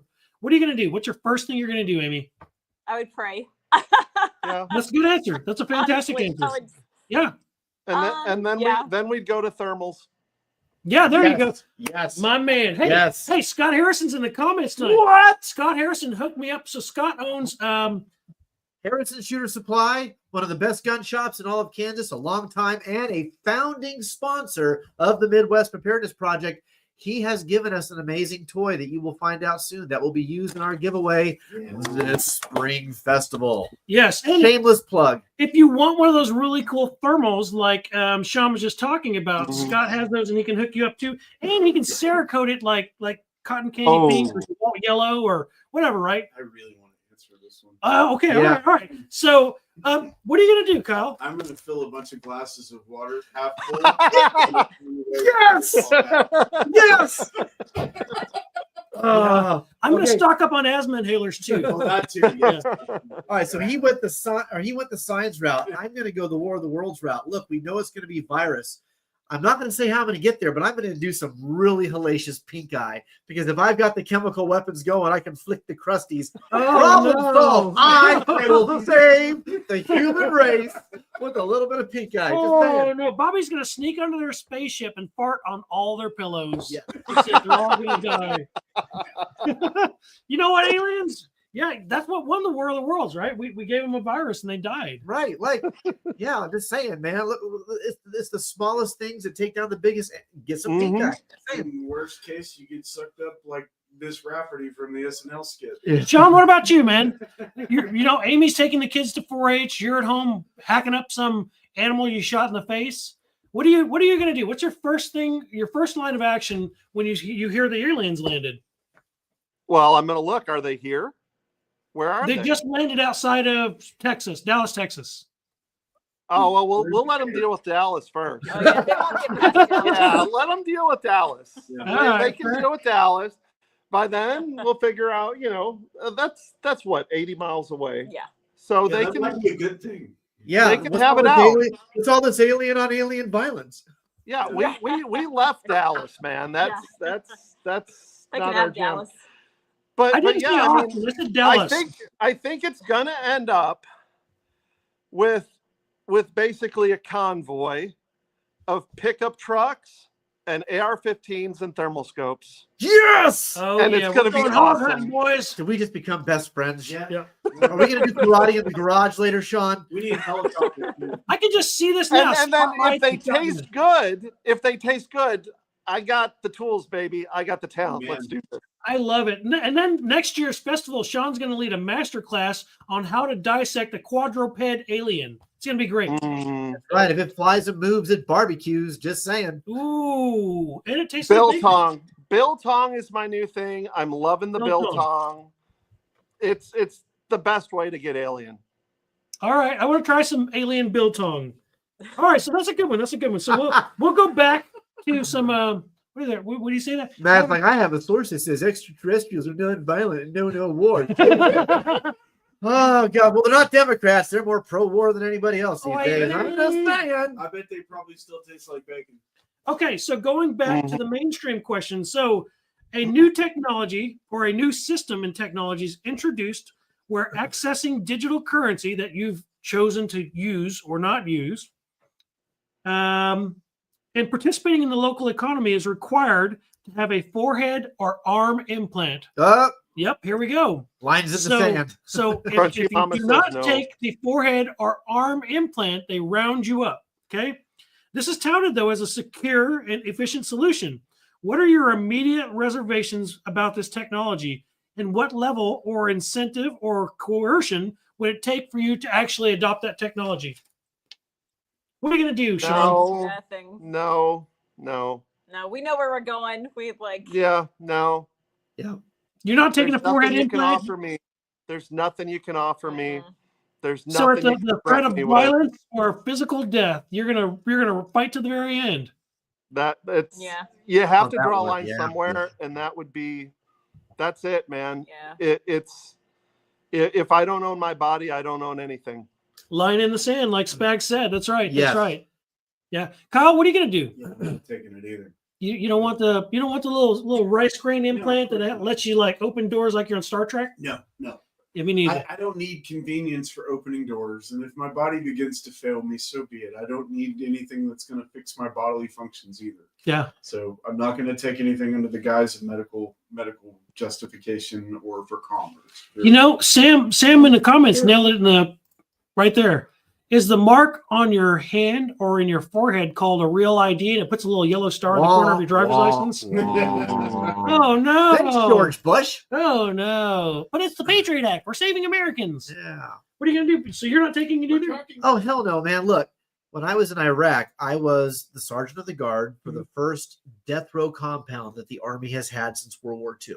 So I know what it means to be the guy guarding the prison. I learned how to be a hell of a mother effer on the inside of the prison. I would become the worst inmate that they ever had, and I would be such a pain in their ass. They would either have to take me out completely or release me. Look, man, the greatest insurrections are always led from the inside. Don't take the mark of the beast. Get in that prison and be a thorn in their side. Spags is giving all of the prison guards pink eye. I'm just telling you right now. This is how it's going. It's not going to end well. Oh, God, why does it itch?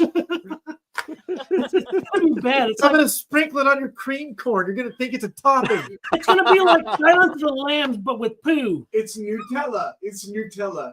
Look, man, resistance. Small cell terrorist organizations always operate the best of the smallest, and on the inside, destroy that shit from the inside, man. Okay, so within your community now, that circle of trust that you've got around you, Sean, those cool people that you've yoked up with, you know who you can count on, right? You've fought, you've bled, you've saved your kids, you ate food together, you killed Bobby's ducks, all those things, right? What the hell did I do to you, man? So within your You community, open the gate. you let the ducks out. You left the duck out. My bad. So Duck within your fat. community, opinions are sharply divided on the implant technology. Some people are pro Elon Musk, and they're like, yes, beep bop, boo bop. Let me open doors like I'm on Star Trek, right? You've got some of those people out there. They use their debit cards. They don't carry cash. They're just out there, right? So No, those people, Not in our group. not in your group, but in your They area, won't you eat probably have them. gluten, much less take an implant.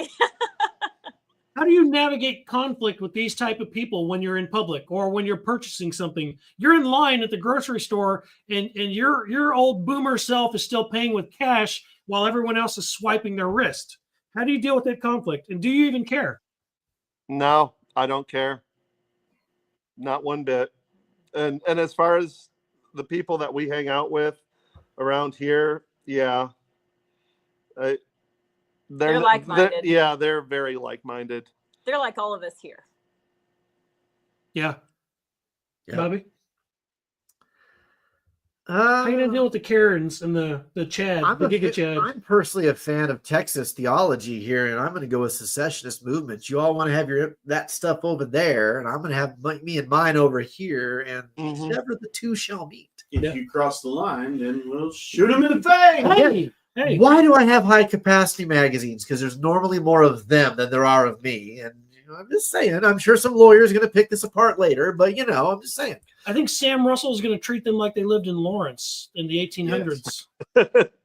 Look, charging Fire's a heck of a handles thing. are ambidextrous. Just saying. Or Yeah. Dallas. Yeah, or Dallas. You could probably be more like Austin. You can go without Austin, right? I think the guys in Austin wear Birkenstocks too. Are there still guys in Austin? Well, I don't know.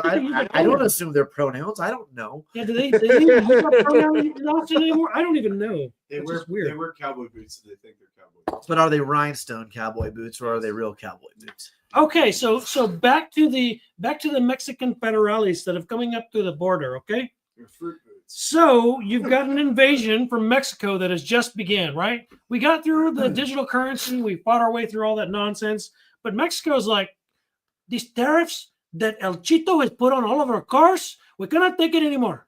We're going to fight back. We're not sending you any more tequila.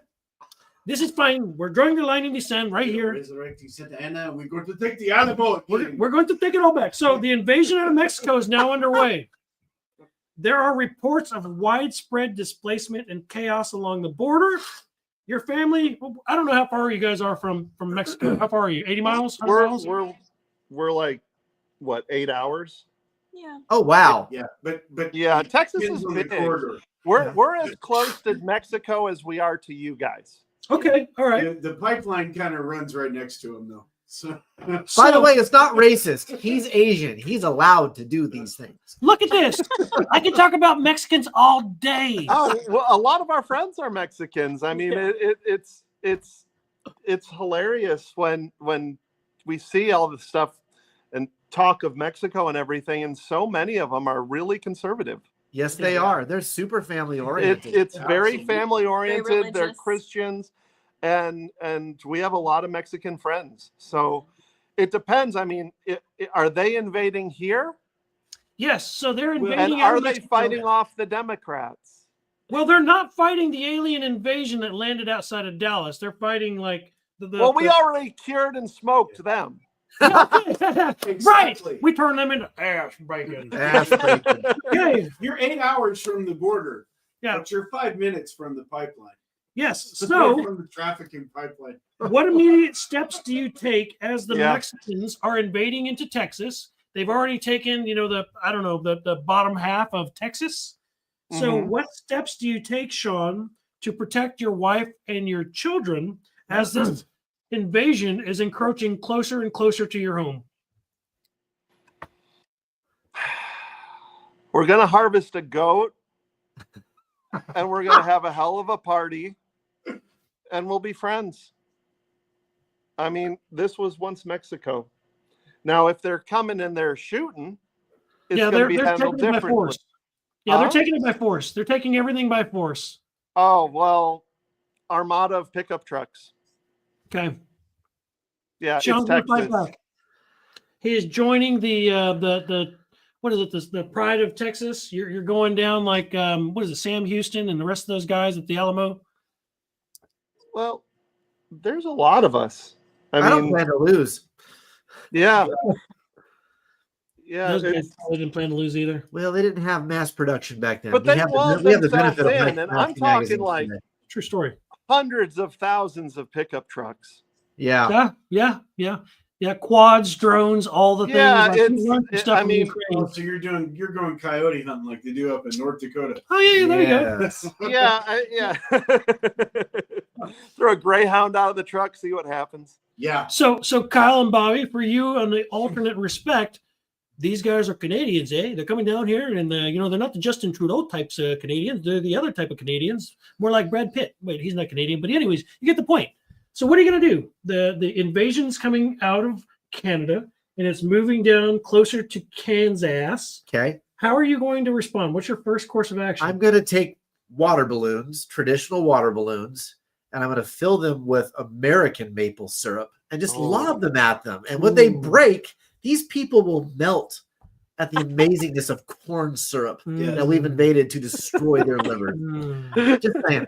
Canadians, not worried about them. Look, if they're from Alberta, they're going to be on our side anyway. Yeah. Those guys are about to become the 51st state, most likely. They're like literally. No. These are the Montreal ones.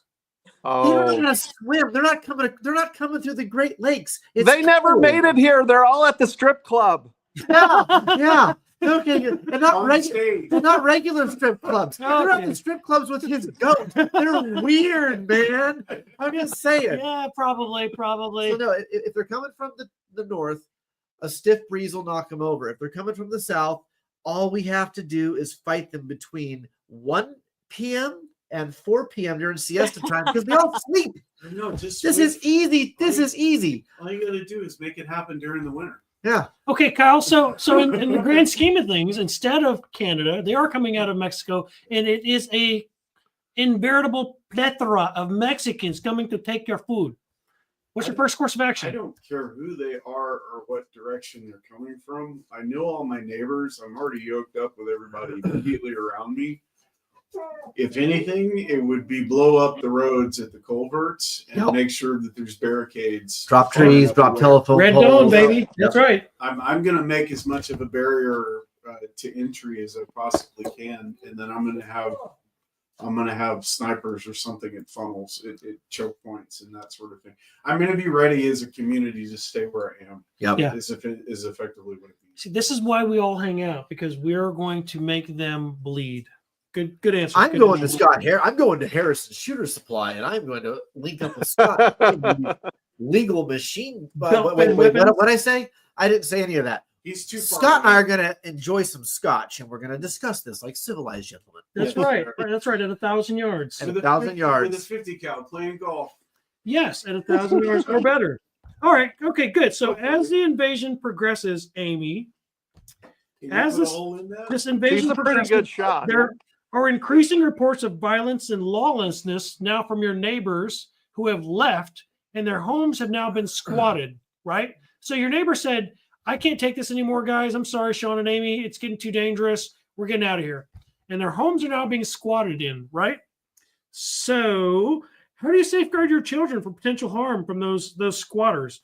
What kind of difficult conversations do you expect to have in dealing with those squatters? Do you turn them into allies, or do you turn them into ass bacon? Our neighbors getting squatted on. Yeah, they've left. If they've left, because they do have small kids. So if they felt like they were in danger and they have too many small kids and they They left, bugged out. they went to another. So relative's that's house. 600 yards away. Yeah, I would safeguard the kids by not letting them go run around in the woods.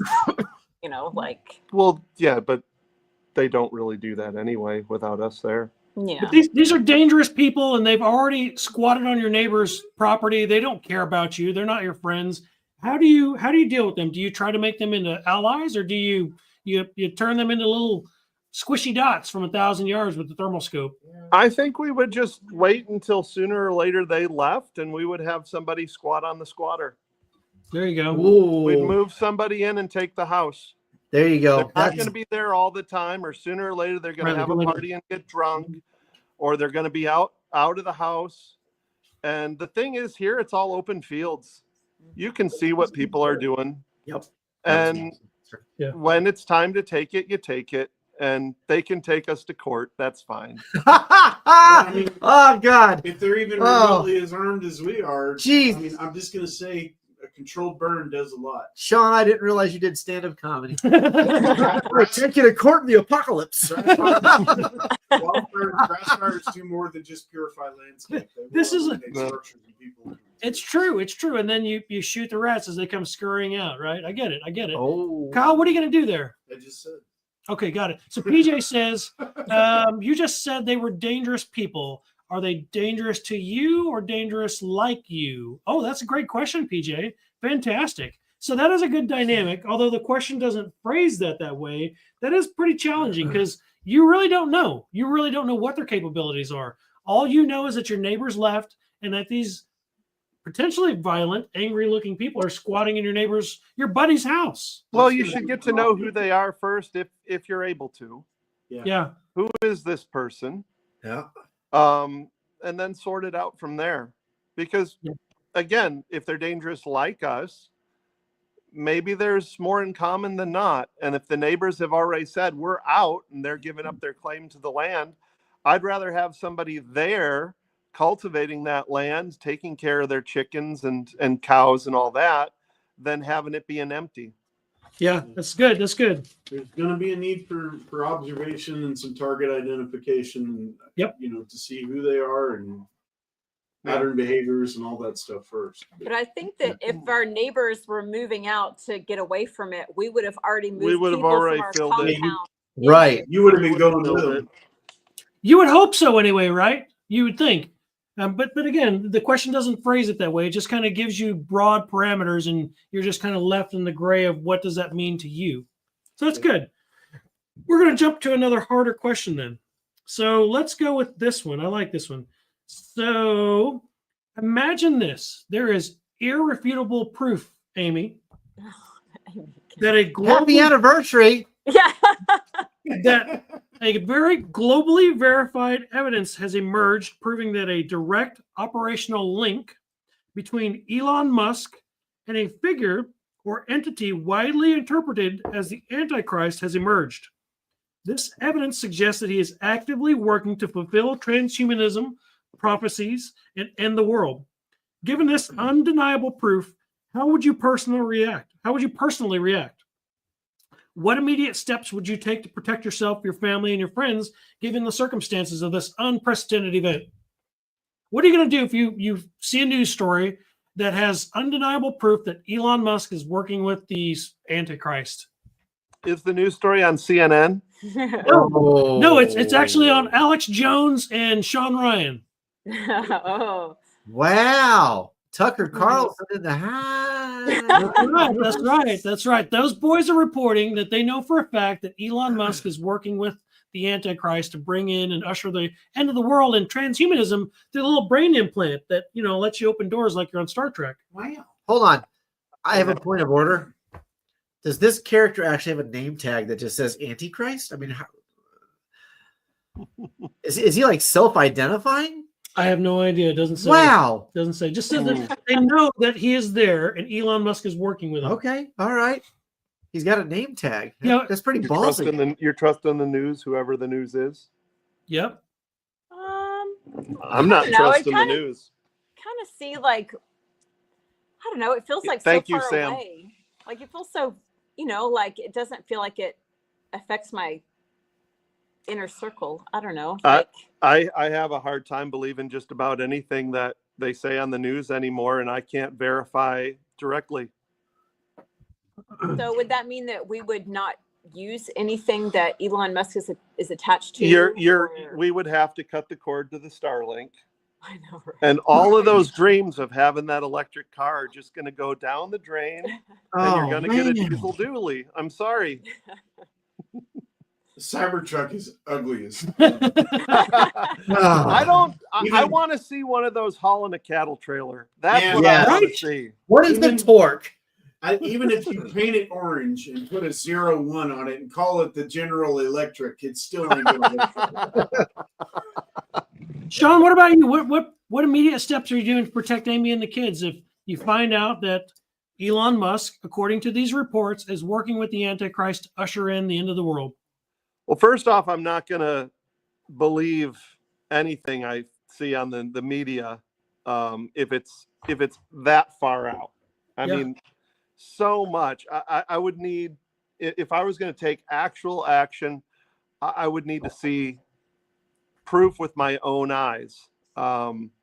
Because I think the media has just lost its credibility to such an extent that it's more often lies than truth. With that said, we're not going to support them.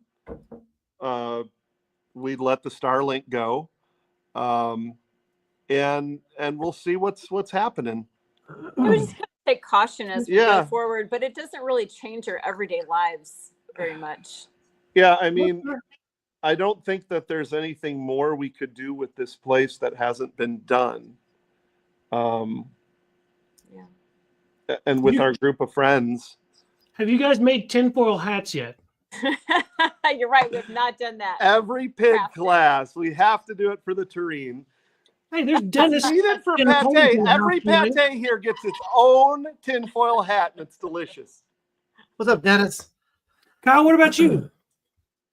I think it depends on the news source for starters. Let's just say it's the most generally accepted that you typically subscribe to news source. Okay, so Vermin Supreme. Whatever it is. Ah, yes. Yeah, whatever it is that you like to get your daily dose of, right? No, I wouldn't support. I wouldn't support him. If he's working with the Antichrist. Or Well, no. Not that you wouldn't support him. What steps would you take immediately once you heard this news? What's the first thing you're going to do? the Starlink goes down, the subscription gets canceled, the dish gets burned. Whether or not we do or do not pay, own our land at that point, I mean, all ties would get cut with that, and we would go. We are already working in that direction, but we would get even further off grid as fast as possible. Yeah, to be as self-sufficient as possible. We'd probably wall ourselves off for a period of time and see what happens. yeah. Isolate for a while. Spags, what are you doing? You just found out Elon Musk is working with the guy with the name tag. I walk in faith, not in fear. My man. I would do absolutely nothing. I do not allow my actions to be directed by evil motherfuckers. And so you could be the most grotesque. They report on Epstein. You know what? It does nothing for me. Nothing to my life. They report on Diddy. It does nothing for me. It doesn't change my life. They write a book about the Clintons and all the weird stuff going on with them. It doesn't change my life. I don't watch the news at all. I don't watch the news. I don't watch any news. It'd probably be a year before I figured. It'd be forever. Like it would be old news by the time it got to That's me. what I'm And my saying. life Yeah. continued unabated because my God does not stand in fear of the Antichrist or Elon Musk or Bill Clinton or any of these people. You know, I know I'm a foul-mouthed old soldier, but the fact of the matter is my God is bigger than any of those guys. So F them. I'm going to just continue to do what I do every day, and it makes no difference to me. Amen. Amen. We're going to pray over it. We're going to work it out. That's good. That's good. Don't care. Yep. Good answer. All right. So let's do All right, this well, real one. quick, I'm needed with algebra help homework. Get out of here. I Get would out of say here. this Oh, an hour and a half. what a Get out of happy here. anniversary! Are you following me, loco? Yeah, there you go, Scans girl. That's right. That's right. Okay, so we're winding down. We're getting closer. We're getting closer to closing this up. Just got a couple more for you guys. This one would have been great for Amy too.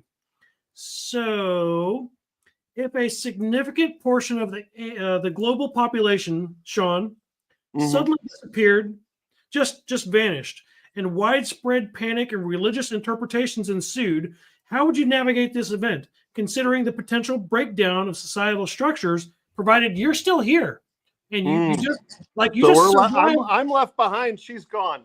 That's right. That's right. She's gone. Ooh. Literally just now. Yep. Like what just How happened. convenient. History. Elon Musk is working with the Antichrist. Amy and the kids are gone, and Sean's still here. How do you deal with that? What do you do? What's your first course of action, Sean? Huh. That's a tough one. I mean, that would take a lot of sorting out because my family is such a huge part of my life. Same, man. There would be a grieving process there. There would be confusion. With that said, I think, I mean, our are all of the communication networks still open? Am I able to reach out to people that way?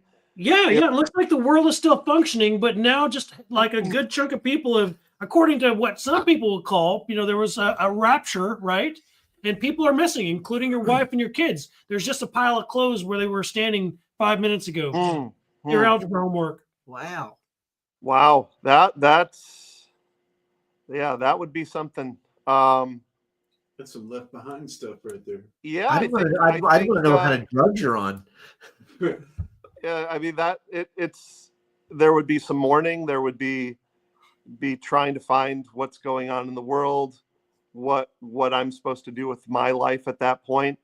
There'd be a lot of prayer, and then trying to find a way that I could be useful to the rest of society to help pull it together.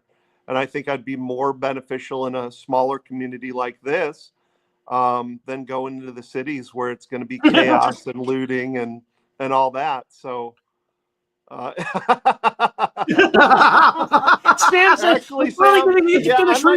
I might go fishing for a bit, but seriously, I don't see myself going to the city. I'd see myself hanging out here and working with the people that are left behind here and just trying to figure life out and how to move forward.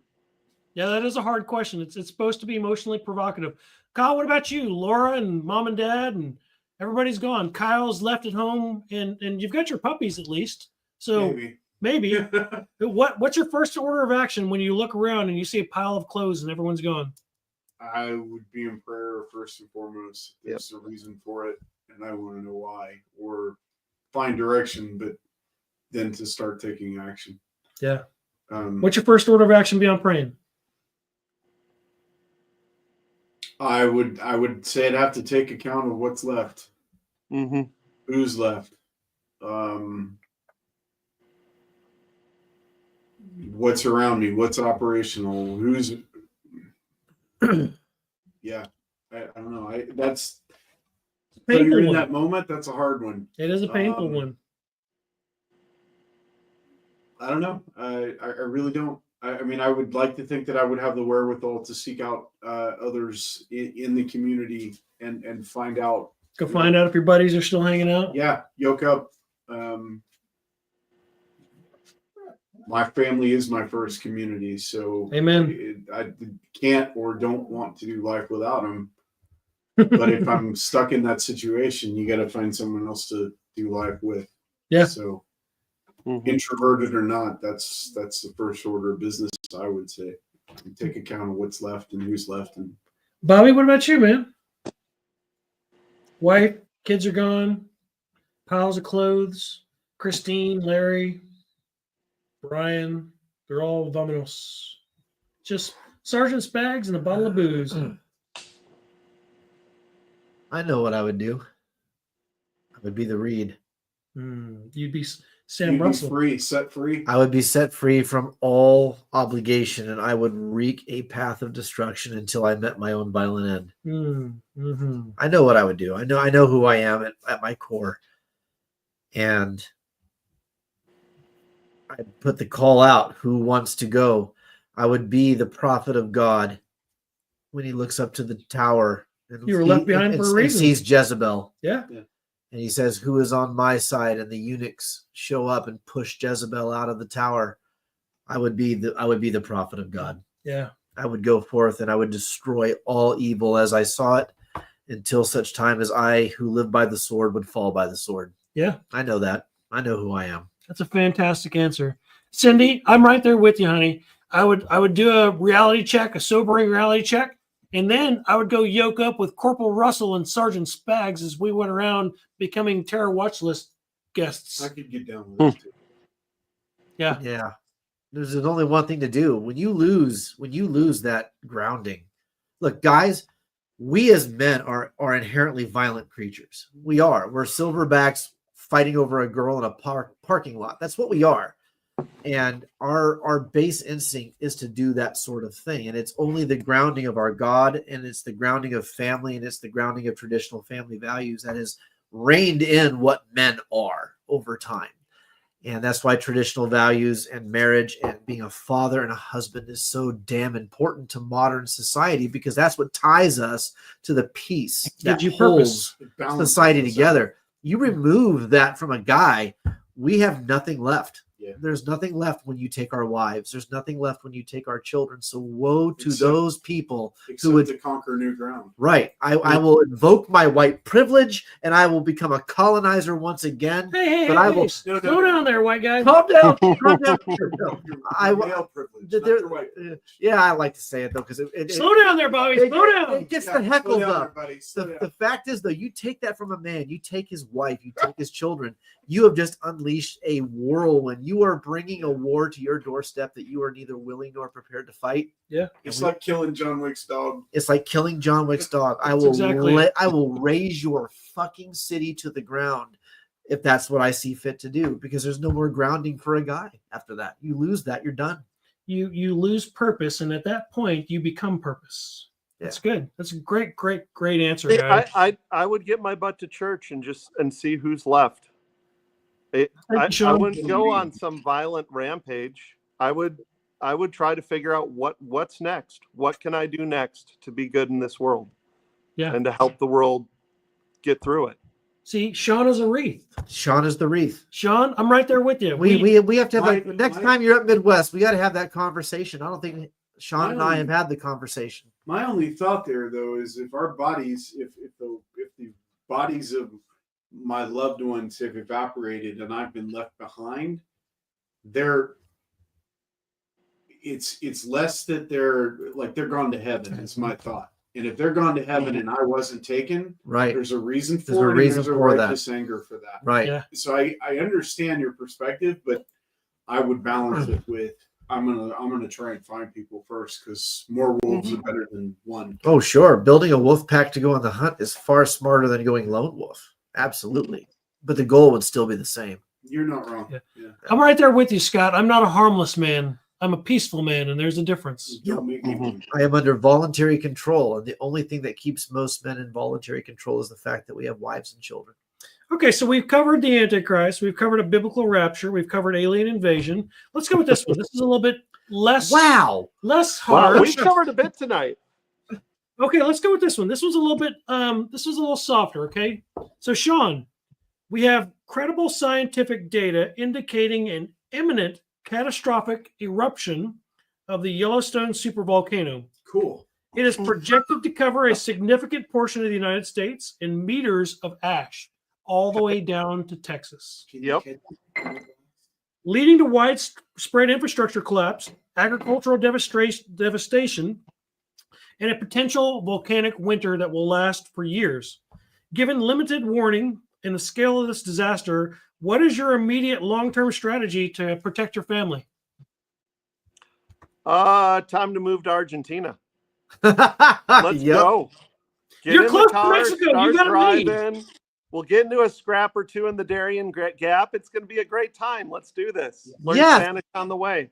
So they made Sean, there's great duck hunting in Argentina. The doves, maybe the Great duck hunting in doves. I got Argentina. friends down there. Yeah. So yeah, I mean, it's time to go. There's Yeah. nothing left for us here. Meters of ash. That's right. Yeah, no, this area is in the path of what they would expect the supervolcano at Yellowstone to hit. Yep. So the only option is to leave and leave now. Go. Yeah, that's it. Gather what you can. Take your ducks with you this time, Spags, and there's Vamonos. plenty down in Argentina. Well, he's got to eat them along the way. Oh, fair. Yeah. What about you, Kyle? What are you going to do? If all of Texas becomes like West Texas, I'm probably going deep south too. I'm going to find my way across the border. I'll be an illegal immigrant in the opposite. We might be direction. closer to Canada here. I'll go somewhere. Yeah. But you still got to, I don't know, it seems to me like the blast zone Would go down. The prevailing winds with the Gulf Stream come They'll down. carry it toward Let's go Florida. down. Yeah. okay. Well, then I would go north. Yeah, for sure. I go north first. Yeah. Sergeant Spags? Yeah. I'm in agreement. I think you have to migrate at that point. Kansas is going to be covered in ash. Well, I dude. mean, yeah, Kansas is screwed, but like if you look at the Younger Dryas period and other periods of great upheaval. The Younger Dryas. The Younger Dryas. I like winter. Yeah, I like winter. I don't like summer, but Belize, man, Belize does sound nice when you have free range Costa Rica. pigs and chickens. And man, yeah, I would be drawn both ways. My wife would want to go to Belize. She'd want to go to Argentina. She'd want to go south.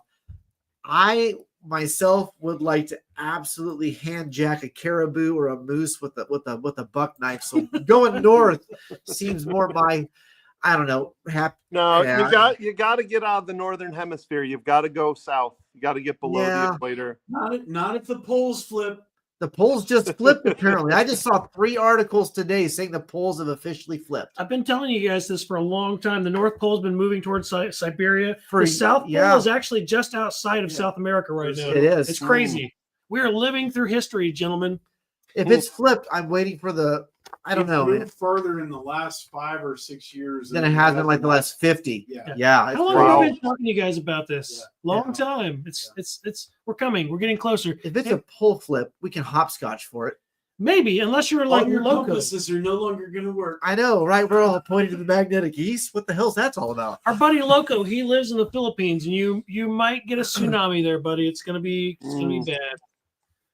Yeah, okay, so moving on out of that one, let's go to this one. So this will probably be the last one, and then we'll close it down for the night, okay? Sure. So World War III is erupting. The United States faces severe manpower shortages.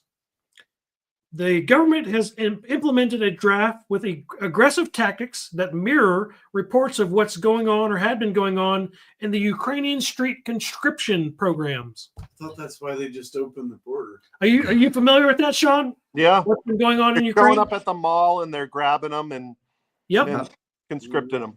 Yep. So the members of your family, including adult children, up to adult children, and potentially even older teenagers, become targets for immediate conscription, including you, because you're a strong, strapping male. You can carry a ruck, right? What measures would you take to desperately save your family, and what would you consider doing in order to avoid these, even at the risk of death or severe penalties? What would you do? Would you flee the country? Would you fight back? So it's World War III. Is our country currently under attack? Yes, the entire world has become a tinderbox, and the government is running short on soldiers. Like no one wants to go fight. And if no one fights, what's going to happen here? We're going to get invaded. The war is going to come here. There's going to be devastation here. Our families are going to get killed. Our houses are going to get burned. Our communities are going to get destroyed. So we would go. Yeah, you're going to go fight? You're going to join the war? Sign up. We would sign up. You and the kids. So you're not going to wait to get conscripted like the Ukrainians. So we'd go. Yeah, right on. Sergeant Spags? The consummate black marketeer in me would absolutely go and find every opportunity to exploit it for me and mine. Oh, man, you're bringing back some Iraqi treasures. I already know what's going to happen. Oh, yeah. I'm bringing back gold-plated MP5s, guys, and my kids are going to college. I just want to Not really. College is a scam. I'm just saying, take it for the metaphor that it is. Like, if it's that bad, That's why they can't recruit. Look, man, there's no reason that it's only the dirty Jew bankers that should get rich in war. There's no reason regular people can't find a way to take that exact scenario and better themselves through it. I just want a copy when you go do this. I want a copy of the Book of Life from Egypt, and I also want to lay in the rejuvenation chamber for like 10 minutes. Yes, just saying.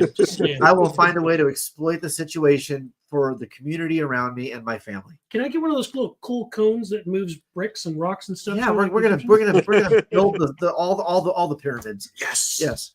Kyle, what about you, man? I don't know. I don't have a concrete answer on that. You're getting conscripted whether you like it or not, or if they catch you out and about, you're getting conscripted whether you like it or not. I mean, there's consequences no matter what. A willingness to go would depend on whatever context is there at the time. Who the president is, what the threat level is, what the effect of the family is. I mean, in some cases, I'm not opposed to just going to heaven. I'm really not. But yeah, if there's an opportunity, a chance to fight for others that I care about, if there's a reason for it, yeah, I'll do it. Yeah. I don't care about markets. I really don't. I think Kyle could take 2 or 3 conscriptors at once. I'm pretty sure he is the Blue Squad. Today. Yeah, I know. Maybe. That's right. That's right. But Beanbag Kicking to the this head, off. and you're going down, buddy. we're kicking this off 10 years from now. I nobody will be the same person they are 10 years before. It's a true So, story. We all have finite limitations. There's an expiration date. Say I'll do this and I'll do that. Come hell or high water. Pound on your chest. I don't know if I'll be like Samuel Whitmore and the dangerous old men from the Revolutionary War at 86 years old picking off Brits, or if I would, be more inclined to stay at home. It's highly contextual. I just don't have a clear. We can all want to be Anthony Hopkins, though, in Legends of the Fall. He pulls up a double-barrel shotgun and shoots the lawman. Yeah, It's true, but I can tell you this much. No matter what, I'm pretty sure that I'll be some form of Mel Gibson in The Patriot. And my kids will be like, holy shit, my dad is crazy. that's my baseline is going to be I'm gonna fuck you up. Yeah, that's exactly it. That's exactly it. But beyond that, I don't know. Yeah. Yeah, the beauty of this game, guys, and for those of you watching at home, the beauty of Without Rule of Law is that it's designed to get you to answer questions in the now for something that might happen in the future. It's completely conjecture. It's completely fiction. Everything we're doing here is for educational purposes only and should not be intended to infer what any of us would do in peacetime or. Are there any lawyers or agencies listening right now? Yeah, exactly. But it's designed to get you thinking about this stuff. 99.9% of the stuff will probably never happen. But if it does, we've whet your appetite tonight. We've gotten you thinking about it. The creative juices have flowed. Have pleasant dreams. Yes. It's been a fantastic Dream big evening. dreams. Thank you very much. Just so a couple of house cleaning items before we close out tonight. Kyle, can you drop a link to the festival coming up? So, Bobby, can you tell us what's coming up in May? Yes, May 6th through 11th, Spring 2025, Midwest Preparedness Project Festival. Do not miss this one. Joe Salatin, William Bond, Hakeem Amwar, Ginger Williams, William Bond. We're going to have an all-star lineup, and it's going to be amazing. We're going to have demonstrations on butchery, demonstrations on composting, a crypto class. We're going to have Joe Salatin telling you why everything you're doing with your garden could be better, and it's going to be amazing. Ginger is going to do food preservation. We're going to have giveaways. We're going to have children's events. We're going to have barter events. It's going to be everything you wish you could have in a local group, in a local economy, in a local community. We're doing it all for one whole week. All the details, the full frontal schedule is posted directly on the first page of the website. So go there, get all the schedule, all the details. RSVP. And then, Bobby, can you tell them a little bit about our preparedness tour, friends? Yes, we are part of what we call the Great American Preparedness Tour. It's something that we started, and we're working with Self-Reliance Festival and the Kentucky Sustainable Living Expo in Bowling Green, Kentucky, and Camden, Tennessee.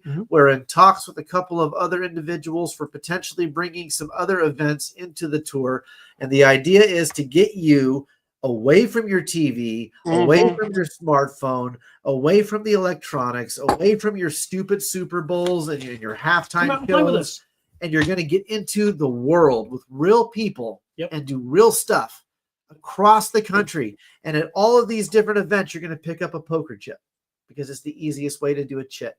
And after you collect so many, at the end of every year, you get a prize. This last year in 2024, people who collected all 3 of the chits from all 3 of the different shows got a Mora knife that was laser engraved with with a Great American Preparedness Tour on it.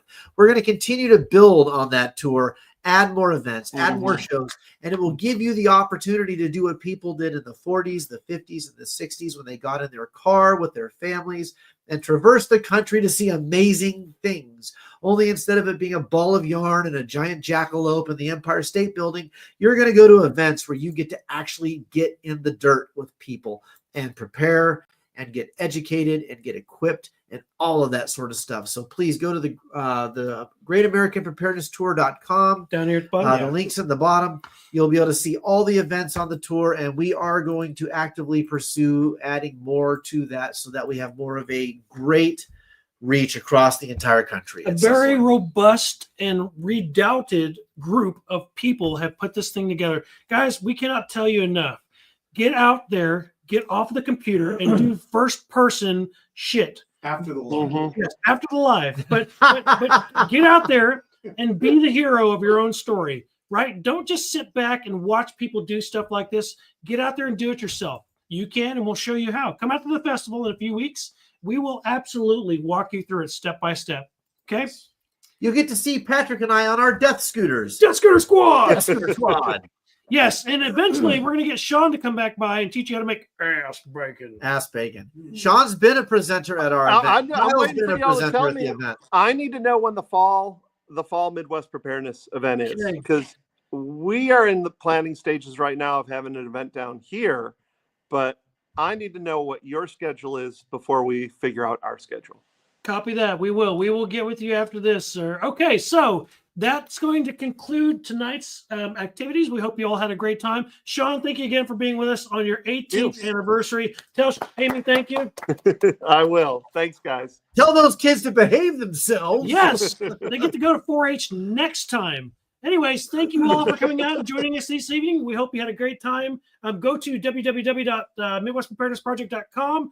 Go to the merch store and Spags' trading post. Get your own set of WROL cards, and you too can play these shenanigans like we are. Links are also in the description Yep. of the video.